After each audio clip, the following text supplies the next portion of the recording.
Judi, thank you so much for joining Project Next Play. Thank you for the invitation and the opportunity. Absolutely. So, I guess, as I was doing research for this, I think when somebody meets you, there's a lot of different things that they might introduce you as: Olympic medalist, educator, public servant, community advocate. When you introduce yourself, how do you describe yourself? I think I probably will describe myself as just Judy. All those things are like core pieces to who I am. So it just kind of comes together in this kind of unicorn way. And it's just Judy.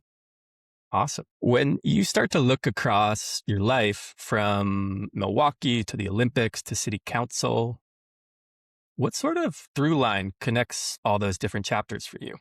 I think the through line is really about fairness, equity, access, opportunity, education, responsibility, accountability, like all those things. And again, it is kind of tied to sport too. It is something that I thrive in, something that I find is kind of structurally is part of how I make decisions. It has to be meaningful. It has to be something that creates a sense of empowerment and it helps people. And I always define the outcome as the win. So, in sport, the win is a time or scoring points and so on.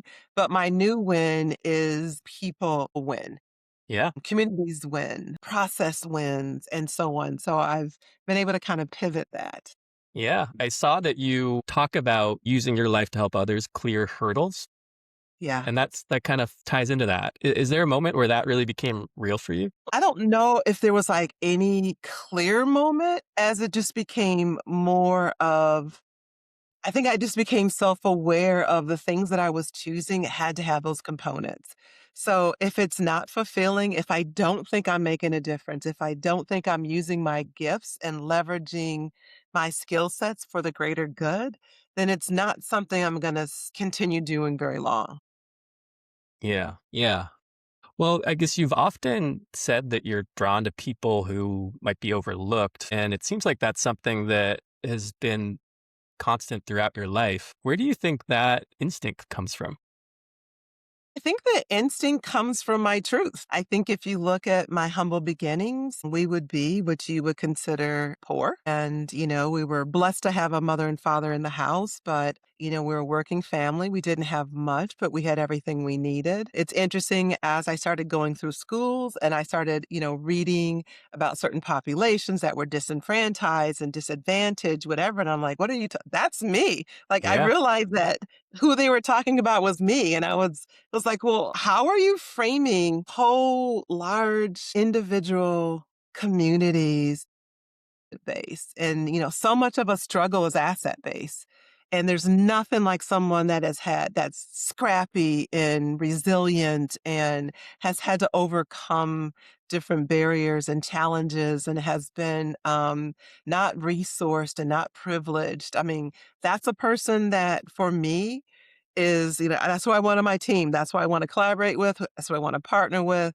That's the person that I know that we're going to do some really great work because there really aren't conditions that we can't navigate. It may be timing on that navigation, but I absolutely can always see the other side and just figuring out that path. And so that's not a Pollyanna. It really is very pragmatic and it's very structural and it's very strategic and it's very incredibly competitive Hmm. in a way in which I just love high performance. Yeah. Yeah. That's so cool.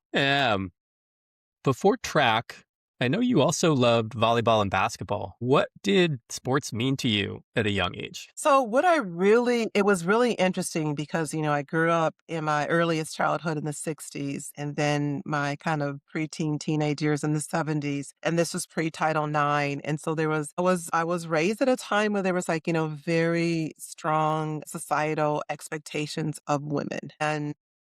And it was hard because there was like so many people telling me I could do anything, I could be anything, and I believed them.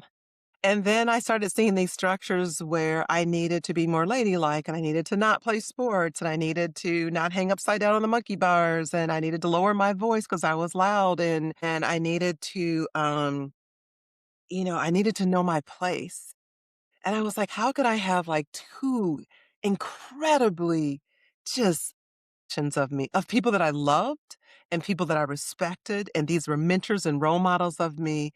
And so it was really confusing when I was young as to, what is a strong person? Forget about the gender role. What is a strong person? And so the individuals that I saw were strong, which were mostly male. I just started emulating that. And then I got the gender mixed message. And yet I just had enough individuals that gave me enough self-esteem to push against that and to just navigate that in a way in which that wasn't gonna define me. Your senior year of high school, I think you ended up having to move, and it I seemed did. like you had a lot going on with where you lived before, and maybe it made recruiting a little bit more complicated. So, I guess what did that moment feel like? So, I don't know where this came from. I really don't. I don't know. I can't source it, so I have to think it came from many different individuals that I loved and respected. It was, everything happens for a reason or everything deserves a meaning. And I sort things out very quickly that way. So if something didn't happen that I expected to happen or I wanted to happen, I would quickly say, like, oh, everything happens for there must be a reason why that didn't happen. Or I need to make meaning of why that didn't happen. And I don't spend a lot of time on it. And so, you know, having to move my senior year, and of course, everyone, knew that I was, when I first moved from Indiana to Michigan. So my senior year of Michigan, when I first moved there, everyone thought I was a junior. And so I didn't get really recruited that hard because everyone thought I was a junior and you couldn't recruit your junior year back then. So my freshman year, I was at Michigan State. All these recruitment things came in. I was like, what? Like, wow. But everything happens for a reason. And I had the most beautiful opportunity to go to Michigan State and be mentored and coached by some incredible individuals. I met teammates. I got a phenomenal degree. Everything I've built on is where I am today. So who says if there had been other opportunities and experiences, I would even be here having this conversation with you? Who knows? Absolutely. Did that change the way that you view, I guess, like opportunity and resilience? 100%. Yeah, it is. And what's important? Like, important is not always unpacking every single thing and understanding it. I think sometimes, and I mentor a lot and I have a lot of conversations. And what I find is like, people, they have to know the reason. And it's like, can you embrace the notion that you may never understand? And if you don't understand, it's like, is that something that doesn't have to define you? And that you can just use that as there are just some things in life that absolutely may not serve you well, but if you can make meaning of them. So not why it happened, but how resistant was I when that happened? What skills did I learn? How did I leverage? How did I replicate my ability to move forward? Let's focus on that. I don't know why it happened. I may never know, or I may know. That has zero to do with the sun's going to come up tomorrow morning and it's going to set tonight. That's beautiful. When you first got to Michigan State, you didn't Yeah. necessarily know that track was going to be such a massive part of your life. What do you remember about the early days? So I remember early, and this is like kind of how it was in my head, is I knew I was fast. I had zero notion of how that I could actually compete at an international level. But I always looked as like, listen, how do I make it to the next, what's the next level? So if freshmen are running this time, how do I make it to the next level that I'm not running like a freshman, I'm running like a sophomore, or maybe I'm running like a junior. You know, if I'm going to like all comer meets, well, how do you get to a meet that's an invitational? Like what times would I need to run? I never like, oh my goodness, I really want to go like 15 steps ahead. I'm very sequential. And so it's like, okay, I'm not going to trip on opportunity or, my goals and dreams without the pragmatic reality of, you got to do your work, do your own work. And so it was like, so if I want to run this time, what do I need to do? And who can help me do that? And, I've got to be able to take constructive criticism and feedback. So I can't, I really, the only way I'm going to get better and be elite is I have to get elite and really constructive feedback. And so I learned really early that, I'm not always gonna like what I hear, but I have to take that and incorporate that into strategies and skill sets and so on. So my ability to take criticism and feedback it's critical to my growth model. If everybody's telling me that you're doing good and whatever, I'm probably gonna tell you to stop talking because I always know I can grow. I always know there's another level. I always know that there is another capacity that I don't have yet or I need to strengthen or so to my very last breath, even in my last breath, I'm going to be asking hospice questions. So it's just, this whole life is just about, I'm a hoarder of knowledge. I love information. I love to know why people light up. And if there's something I can do to help light you up, it's just, I just live a purposeful life. It sounds like you were chasing, coachability. And I'm curious Yeah. if there was like a specific moment where it all clicked and you had a thought of something like, wait, I'm actually elite at this. Well, I mean, and I think it was like, you get your ass kicked. You're just like, what? Like, wait. Or maybe you're running great in practice and then you go to a competition and you're like, you can't put it together. And you're like, okay, this is ridiculous. Makes zero sense that I can do it under these conditions, but I can't do it under these conditions. Why? Or I see someone that I don't think you're faster than me. I don't think you're more talented to me. I think that our the way that we compete is very similar and, your strategies are very similar, yet you're succeeding and I'm not. So how do I unpack that? Like how do I crosswalk what you're doing to what I'm doing and who can help me with that? So I've always been in the place, and I mean, maybe that's not then innate competitiveness of me is I see where you are and I'm trying to figure out how to get over there. I don't know exactly how to get over to where you are, but Hmm. and I got to figure out who can help me get over to where you are, but I am pretty confident I can get over to where you are. Yeah. And, and if I don't, I'm going to get close. And that's okay. But I'm going to try really hard to get exactly where you are. And quite frankly, I want your seat. Ultimately, you were, I think, a 12-time Big Ten champ and eventually national champion, NCAA champion. And that sort of success doesn't happen overnight. And you just kind of walked through your process, I think, of how to get better. But could you break it down into like on a daily basis, the things that you were trying to do that brought that sort of success? Yeah, I think, and I learned this, from being conference champion and understanding that, people in my conference were ranked in the nation. So I know if I'm doing well in the conference, I would do well nationally. And then, I really had to make some tough decisions. There's a tad bit of loneliness and excellence. I don't think people talk about that. And I had to realize that, there's certain things, there's certain goals that I am going to have that other people can't articulate, can't see, goals and vision. And there's certain things that I'm going to have to do that most people will not choose to do or can't do. And so the kind of the loneliness of that is just like, I have to make the decisions that I need to do to get me to the lofty goals that I have identified for my so that might mean that, you know what? I might be a practice by myself, or I might have to practice, or there might be some things that I need to do. Like I have to figure out where are my weaknesses. Because if I just come to you and say, hey, listen, I want to get better, and you're like, okay, kind of walk me through where you are right now. I've got to be very precise on what I need help with. Other than that, we're going to do this clumsy dance. So I have to know, from sport, I have to know like certain performance, execution, being consistent, mindset. I have to ask very precise questions because the difference in elite performance is precision. It's not sweeping general things like just run faster. You're like, oh, that's helpful. Thanks.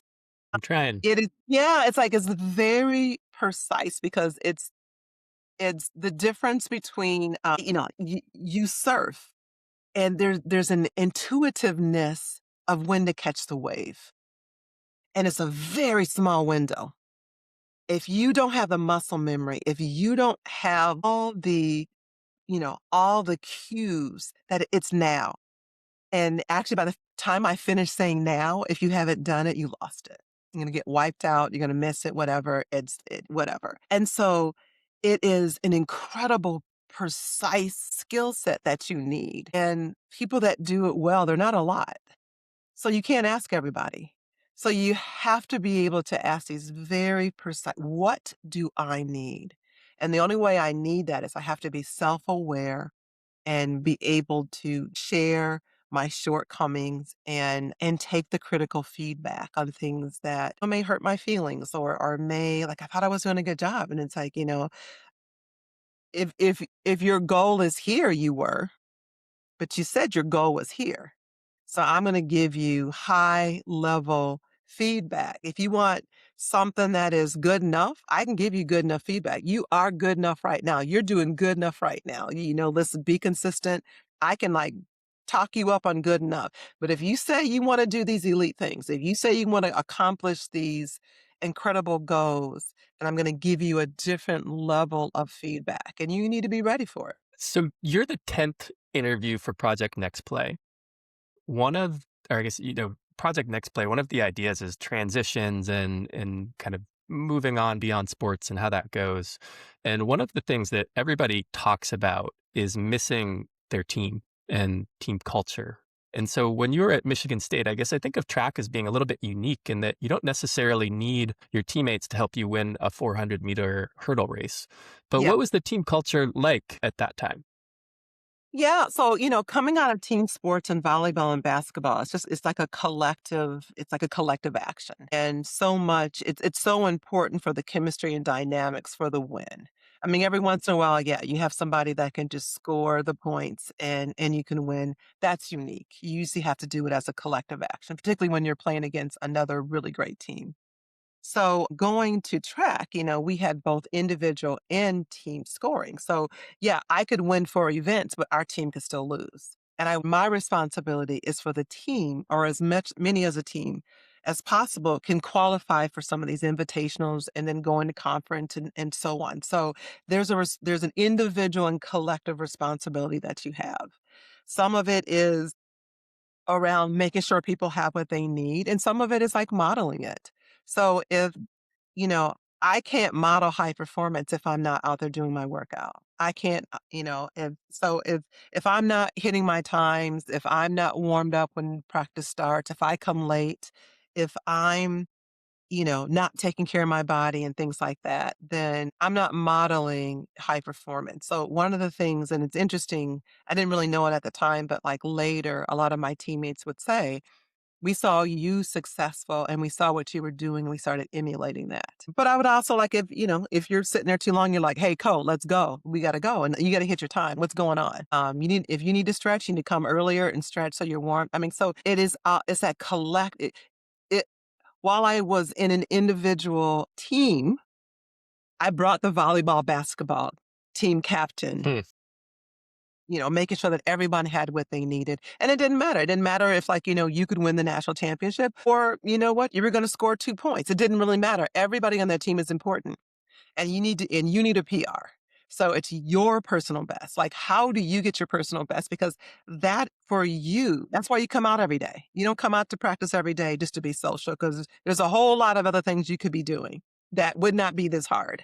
But you're coming out every day and you're showing up. So your personal best is important to you. And I'm going to help you. It sounds like leading by example, but also, going beyond that and having enough self-awareness to know when to step in. Yes, absolutely. I read that during your senior year, you became really close with one of your trainers who was battling Uh, leukemia. Can you share the story of that friendship? Yeah, so Tasha was she was our trainer and Tasha acted like she had a military background because Tasha didn't play. And I appreciated her. There weren't a, for trainers, there weren't a lot of female trainers and there weren't a lot of African American trainers. And she was both. And so it was a hard program for her. And so we kind of became friends, as I'm, icing and whatever, like, we're having these conversations. And so I really, really appreciated her. And so when she started to become ill, of course, none of us knew how ill she was. We knew she was sick, but none of us had, I mean, not Tasha's a bulldog, like no one's going to take her out. Hmm. And so as she became more ill, she hid it.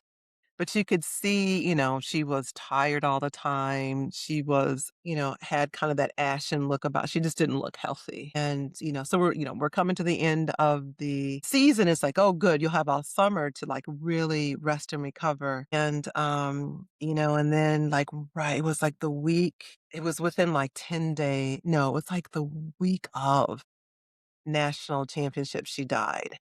Wow. And I just remember, her whole thing was like, listen, you go out there, you give it I mean, she was like, you go out there, you give it 100%, you can do, I mean, she was just like that person, let me know what I mean, she was that person.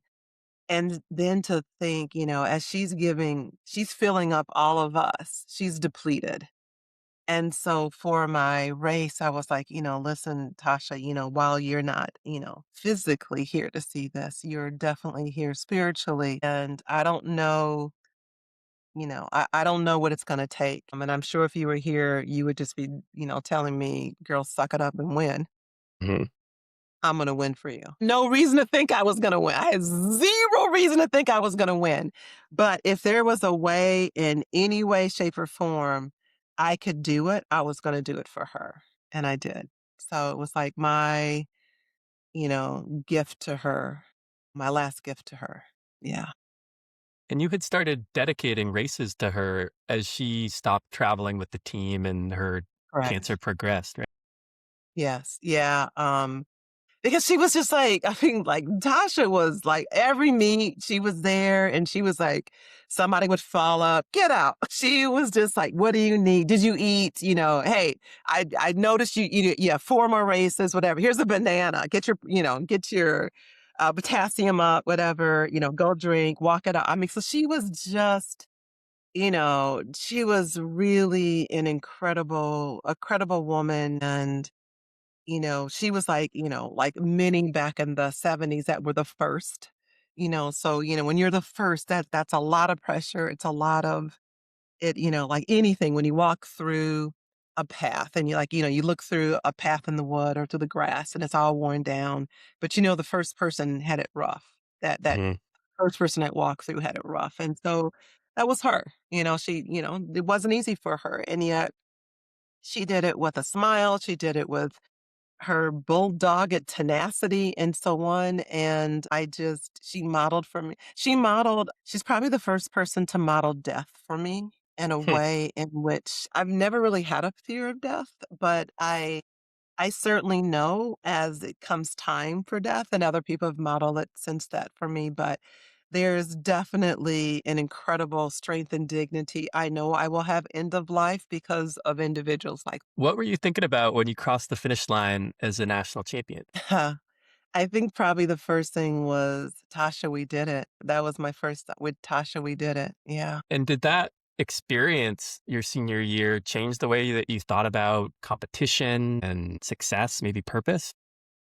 Yeah, I think, for me, I've always been a selfless person, so it's always been about helping and so on. I think, Y you know, I think there's, like, different levels of, mint, like, there's one thing when you're trying to achieve something, so it feels like a goal, a goal is tangible, I'm trying to hit a time, trying to win a medal, trying to, achieve something, and I think probably, in a really profound way, this is probably one of the first as a young adult, that I had really committed something that was so much bigger than me. It was so much bigger than me. And what did that mean?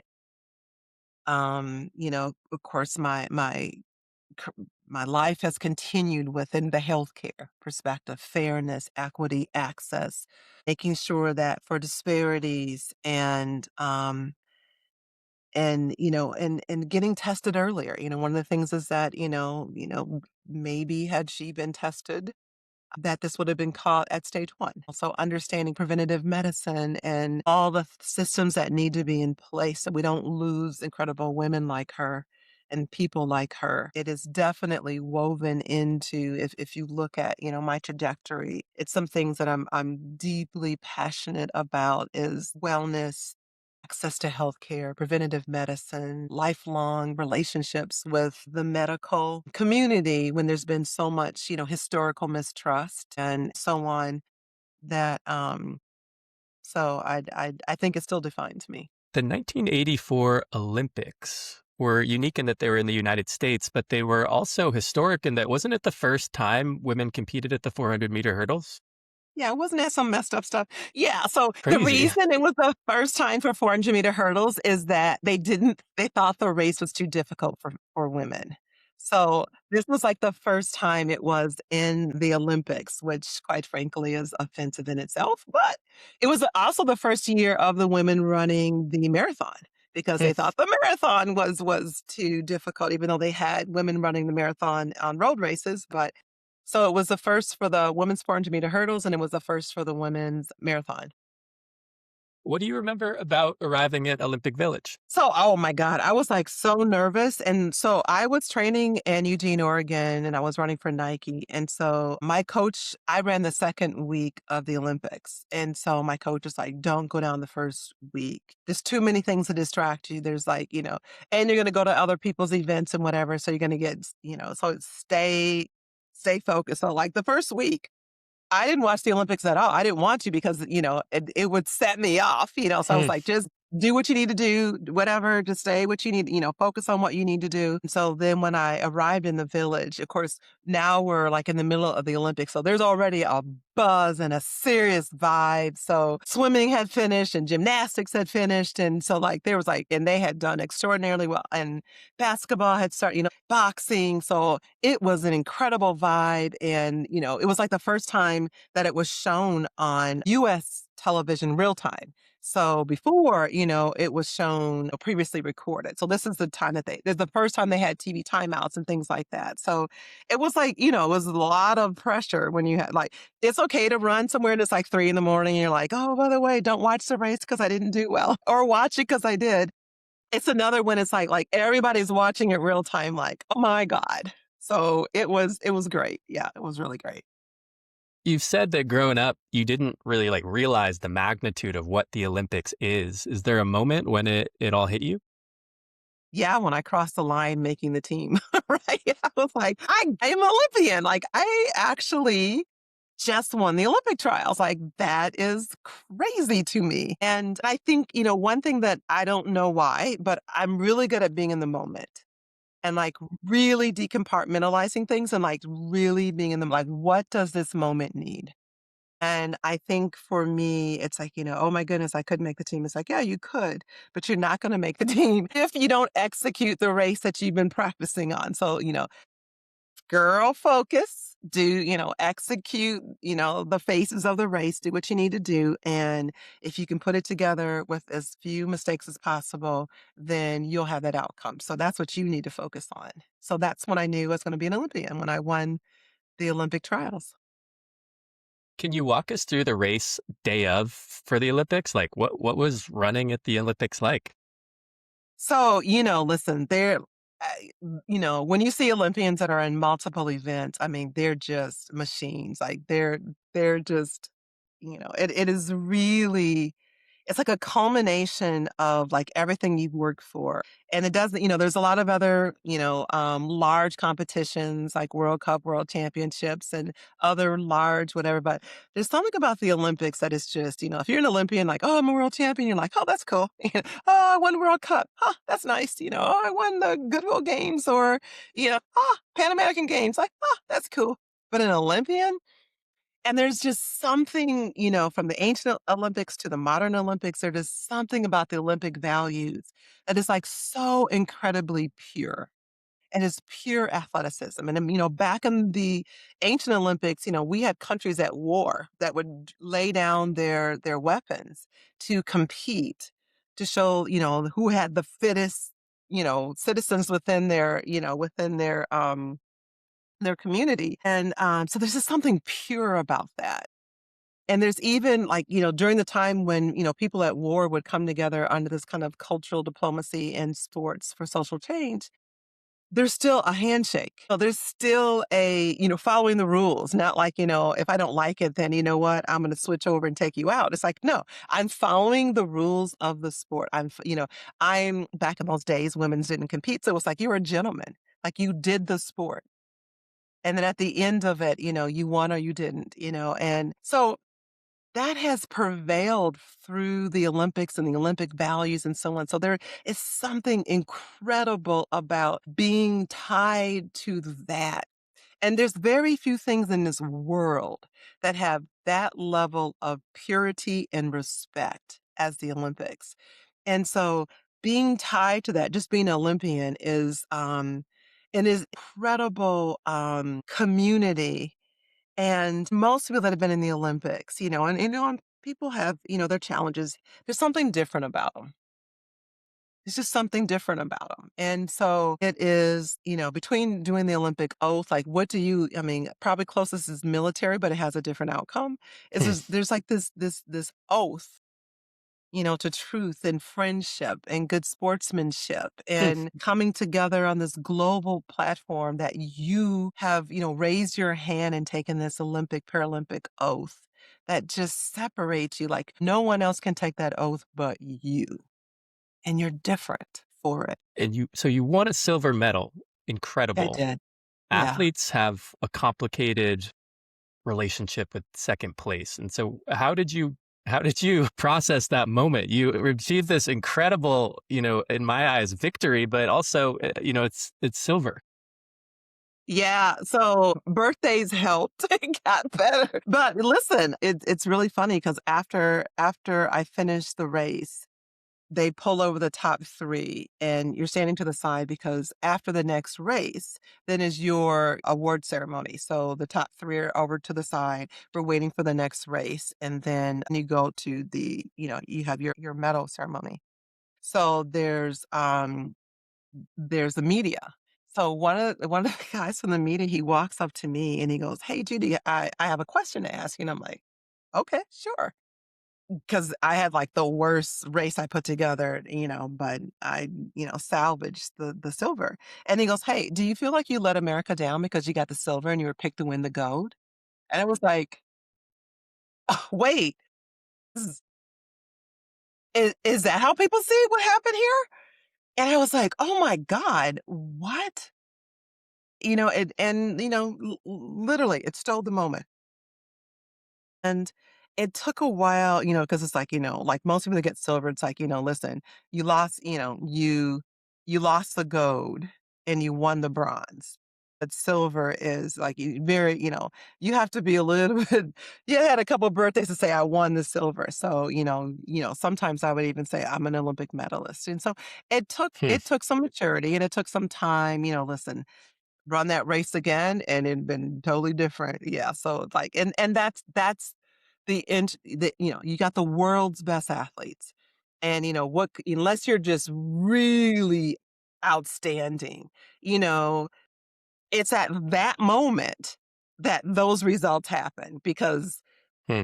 something before it had been different, something after it had been different. So at that moment, at that point in time, the race that I put together was a silver medal. And quite frankly, the way I started, I could have been eighth place. So Hmm. it took some maturity. It took it took a while to reframe that. And listen, I was picked to win the gold and I'm running these world record times in practice. And then I put the race together and it's fugly. And you're just like, what the hell just happened on the world stage? I can't imagine. I like, damn, so I'm already in my feelings of I can't believe I did not put my race together. So you're already kind of, listen, no one's harder on themselves than an elite athlete. And then the question, just kind of gave affirmation that was a loss of the gold. But then, here's what quickly was a pivot. Nawala Mutuakil, a friend of mine who won the gold from Morocco, her father had just died, like, probably within a couple weeks of the Olympics. And, he's the one that, literally I mean, she came from a very conservative Muslim community where she had to move and practice over in Paris because where she was, they would stone her. I mean, if she was by herself, they would have killed her because women should be, at the time, women needed to be escorted, and certainly you shouldn't be jogging and your hair's out. Like, why aren't you covered? And she was like one of the first African to win a medal and definitely to win a gold medal. And so, everything happens for a reason. Everything deserves a meaning. It's like as I'm watching her jog with her flag. I didn't jog because I had an attitude, but as I'm watching her jog and with her flag, I'm like, how we look at a Jesse Owens and we look at, somebody that is like this color barrier and just like, she just did that. Hmm. If I had won, yeah, she would have got the silver, but she won the gold, and the king called her. Every child that was Wow. born on that day, God forbid if you had a girl born on that day, you were supposed to name them Noel, so poor babies, thought of a Wow. Noel that were born on that day, but, I mean, she just changed the trajectory for all the continent of Africa of what the expectation of women were. Hmm. And the same people that would have stoned her in the street for jogging unescorted with her hair down were the same people that were singing her name in the street. Had I won, that may not have happened. So it wasn't about the silver medal anymore. It was about the fact that I was a part of this incredible African history. And I was so happy for my friend. So if I had to lose, losing to her was, it made it better. And then all the things she sequentially has done since on helping empower sports across for everybody, women and microloans so they could be empowered for economic independence and like all that maybe that wouldn't have happened if I won. So that One of the things I wasn't able to really find a lot of information on was at this time, I think you graduated from Michigan State. Did you have to work while you were doing all of this training and competing? I did, yeah, we didn't I did have a stipend, I did have some money coming from Nike, but, it wasn't enough to it's certainly not what it is right now, so it's just enough to take the edge off, and I was volunteering at a relief nursery for abused children from birth to 3 years old, because around 3, then you can go into a preschool, there was, like, pre-K, and there was, like, Head Start and things like that, so the most vulnerable individuals are from birth to, like, 3.5, 4 years old. So, I worked at a nursery, and many of the children that were in the nursery were court appointed because there was abuse and neglect in that home, and it was something that was very important to me, and so that's where I worked. What drew you to that sort of volunteering or that work? So, I came up in this really magical street that was just so what was interesting is, like, there was 2 families that adopted children on our street. One adopted from an adoption agency, and one adopted they were like grandparents that adopted their grandchildren. And then on the corner, there was a family that was a foster care family. And I didn't understand foster care, but I knew that I had friends, and then the next day they were gone. Because either they went into the system where they were gonna go for termination or reunification with the family, but all of a sudden they were gone, so it's like, "Okay, how are the parents still there, but the kids are gone?" That's just so I learned very early on about adoption, foster care, abuse and neglect, and so on, and I'm very serious. I was probably 6 or 7 when I knew that when I had kids that some would be adopted. And you adopted 2 kids, right? I did, yeah, 2 Wow. sons that are adopted, yeah. So it's sort of shifting gears away from athletics. Yeah. I guess a lot of athletes, they struggle with identity after their competitive peak. When that spotlight starts to fade, it's a really big shift.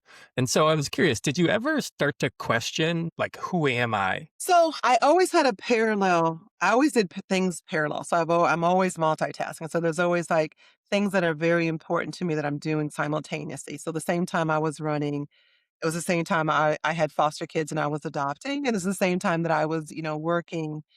Um, and so I think for me, it's like I was starting to define part of my identity was never just being an athlete. It was also being a contributor to something that was a disparity. But where I did struggle was the affirmation piece of it, and I really missed the adrenaline piece to it, so Hmm. it was hard.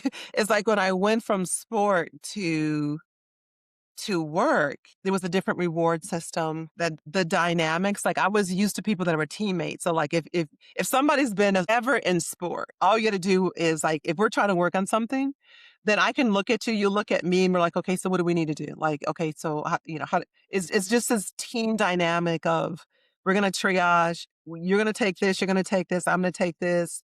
Anybody need any help? Come back. I mean, you just immediately start to address it from a team dynamics. And then when I was like, working with I was trying to create team dynamics with non-athletes, and I'm like, "Oh, dear God, this is different." And Yeah. so I had to learn new language. I had to learn different expectations. I had to also learn how people saw me. They're like, "Of course, you're an athlete, that you can just do this." And it's like, "No, I'm busting my tail to do this." It's like, "Listen, when you're not seeing me, the same way I was at practice by myself is I'm studying this by myself so that I can do it at a high level." And so like me coming up and showing that I'm prepared, man, I probably went to bed last night at 3 a.m. making sure that I came correct. And so I had to learn that, working with people that weren't athletes, I had the way they came together was different. The way they accepted criticism was different. Um, you know, I needed to be more asset based, not deficit based. Like here's the things that we need to do versus, let's focus a little bit on the things that we're doing well. Let's start asset based and then we'll talk about areas of opportunity. I'm an athlete, so I'm like, okay, cool, we did great. Okay, so here's what we need to work on. So he's like, you always coming on, and I'm like, oh dang, I gotta work on that. So I Yeah. had to really retrain myself. Like, what does it feel like, working in corporate America? What does it feel like in education, politics, healthcare? Like they all have different rules. They all are motivated by different levers and things like that. And so um, whenever I'm in a new environment that I'm not used to, then I'm quickly figuring out, what does the reward system look like? Is there consistency and accountability? Do people feel valued and heard? Very much like, how do I help you get a personal best? Hmm. So it's the same thing, within the work. It's like, how do I ensure that everybody gets a personal best, even though you may not go be on the bus for the next meet because you can't make the time or distance, but you're still showing up. So you need some kind of affirmation. And so I think all those things, I just have to nuance it to the context of where I am. How did becoming a parent reshape your sense of purpose? Oh man. I think for me, let me be very clear. Being a parent has nothing to do with blood and DNA. Zero, zero. I think sometimes we're like, oh my goodness.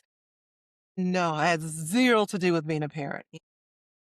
So, there's incredible responsibility of those individuals because, my prayer for all of my kids and I have 3 boys, my boys, now my grandkids is, I want them to be the best version of themselves. I want them to feel that sense of purpose. I want them to have this insatiable curiosity that always gives you that growth mindset, and it never feels that, I'm at a dead end, where you're at a dead end because you're not still learning, because if you're still learning, you're gonna learn a path out of it.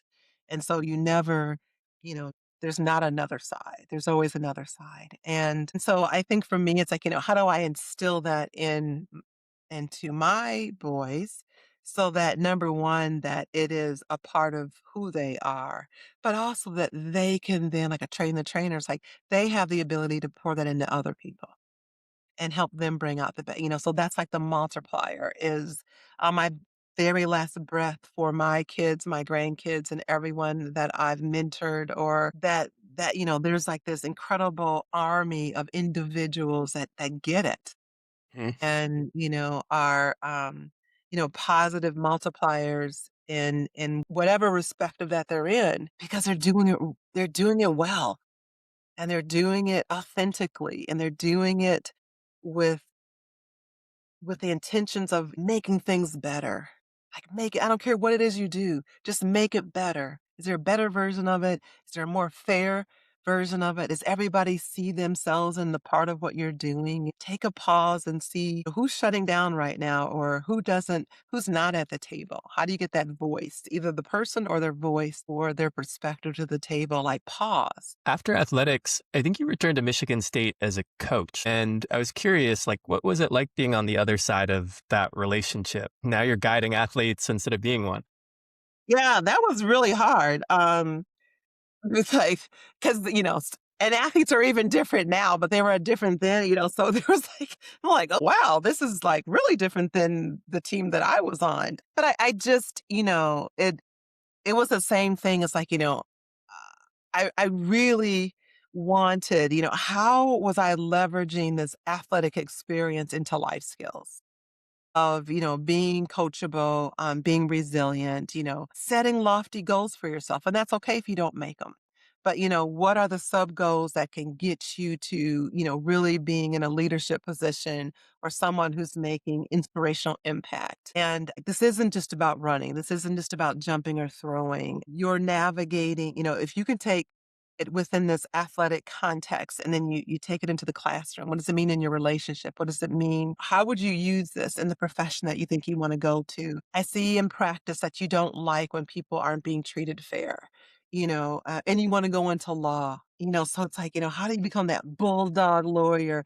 Hmm. Hopefully, then you become a judge. So you're making sure that things are fair and equitable and people are heard and policies and laws are, reviewed for. So just how does this infuse into your trajectory as being the best version of yourself? That's what it meant to coach. And you also pursued an advanced education. You, I think, have a PhD in public policy and administration, right?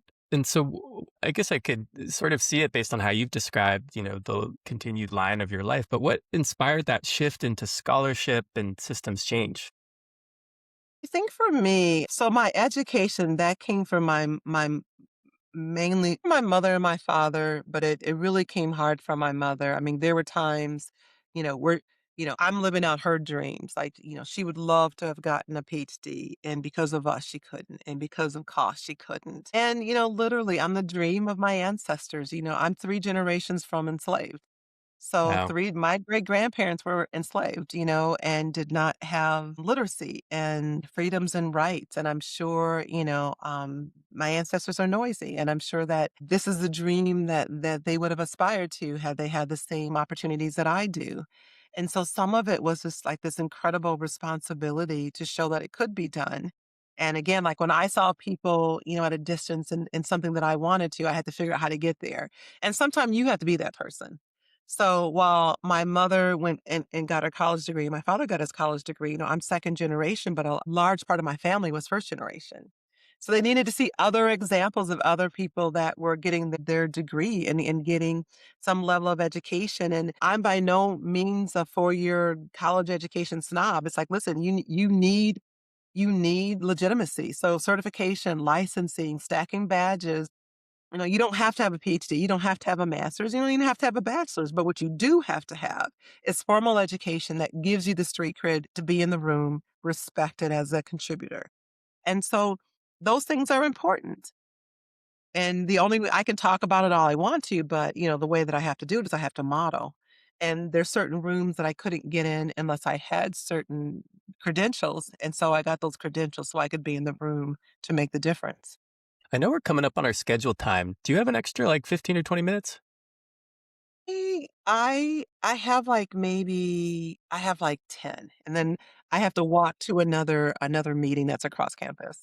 Okay, I'll pick my questions Sure. smartly. So you've talked about onion cases, peeling Yeah. back layers of somebody's life to understand what they're carrying. Can you talk about that concept?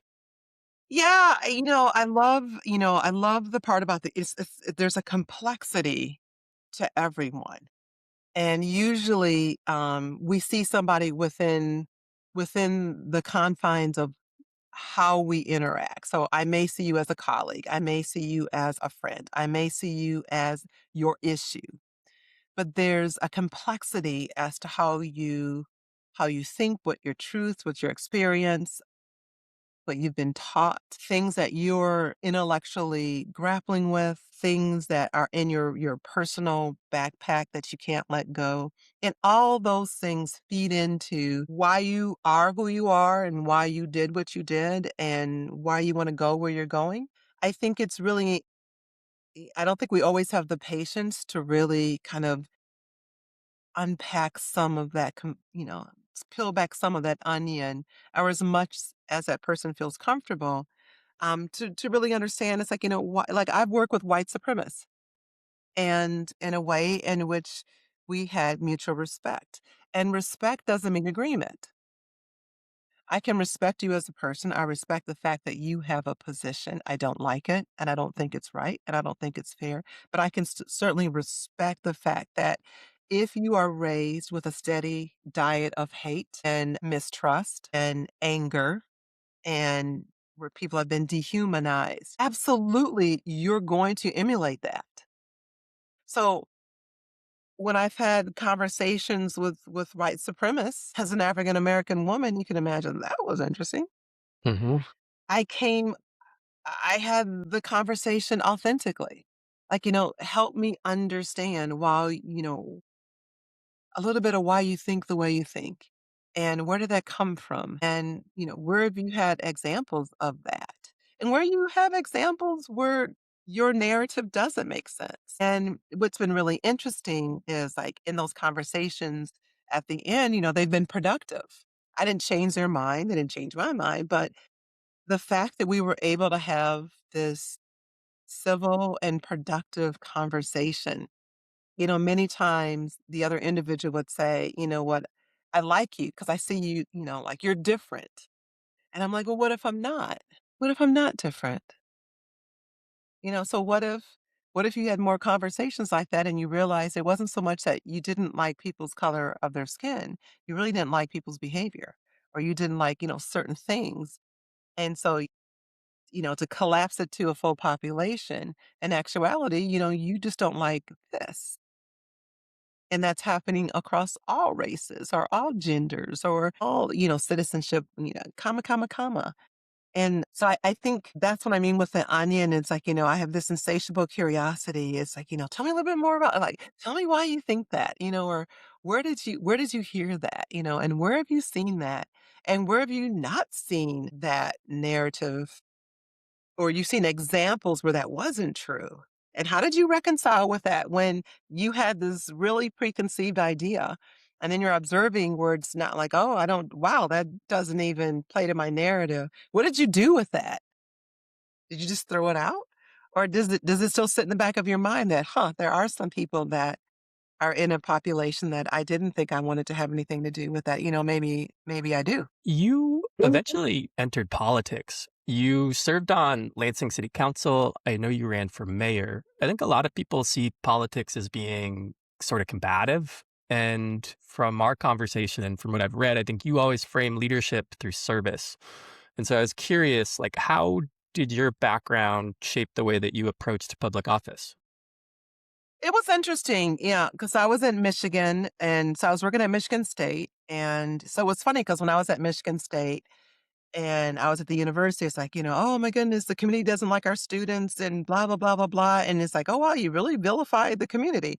And then I would be in the community like, "Michigan State's a bully," and you're like, "Wait, what?" And it's like, wow, that's like we're working like all these, community outreach things that we're doing, and so like, wow, like, where is this coming from?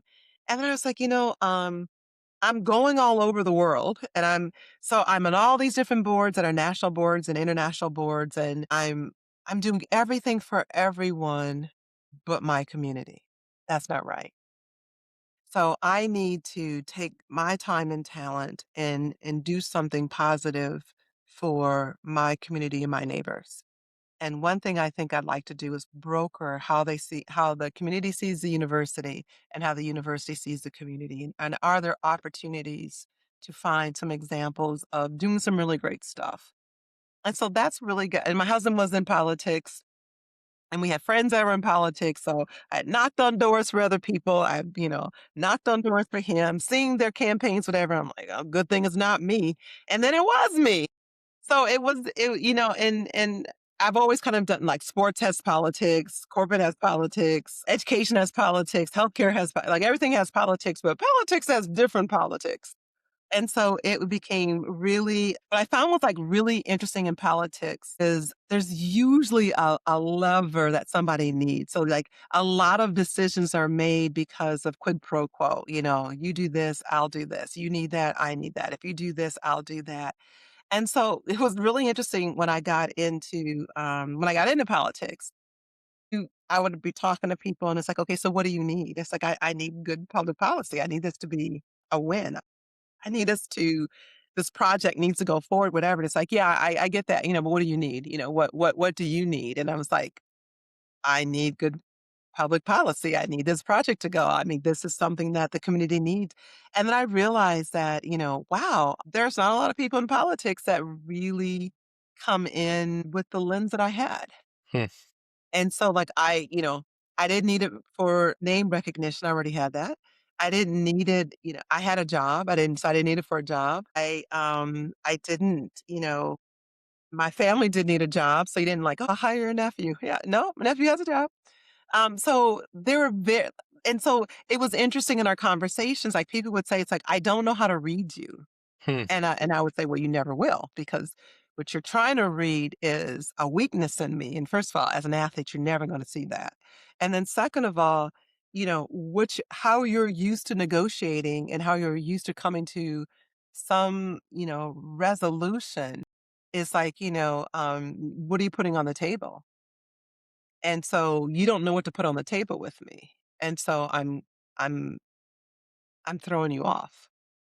And I was like, "Oh, I love this. This is like really cool." And so it was like, "Do I need to put you on the board?" I'm like, "No, I'm already on boards." I need to, so it was really cool Huh. doing it, and it was freeing to me because, in politics, if I do something for you, then you owe me. And so I was never in the position where I owed anybody anything, nor did they owe me. It's like, you don't owe me anything. Only thing you owe me is to do the right thing, or we're gonna have a problem.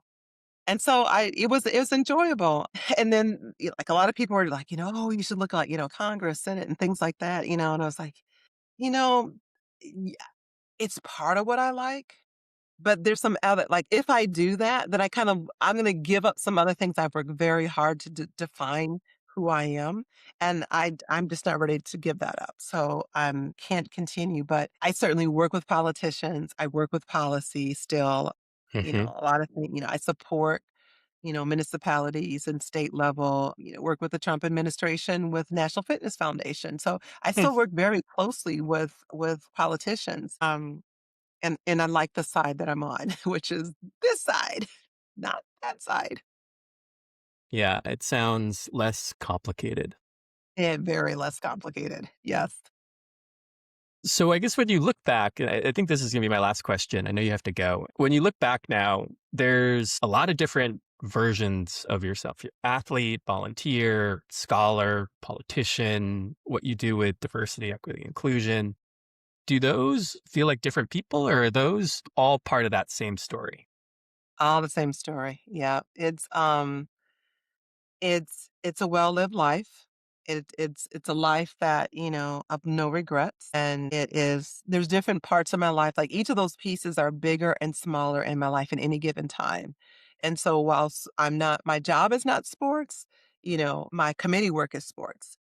And so, like, my job is policy, but I'm not in politics, and I'm working in healthcare, and I'm in education, not, teaching education and making sure that people can get educated. So all these pieces are, the health equity piece is looking at, back to, making sure that, for, the abused children and families that don't have access to care and things like that. y- you know, they're real long themes. So, like, if you look at it, you're like, those characters in that play, they're still there. They're just like, there's just kind of there's a juxtaposition that just kind of rotates around, but that will be happening to my last breath. Amazing. What an incredible story, Judy. Thank you so much for coming on and sharing this. Thank you so much, Cole. I've enjoyed the conversation and spending this last hour with you and your listeners. Appreciate it. Yeah.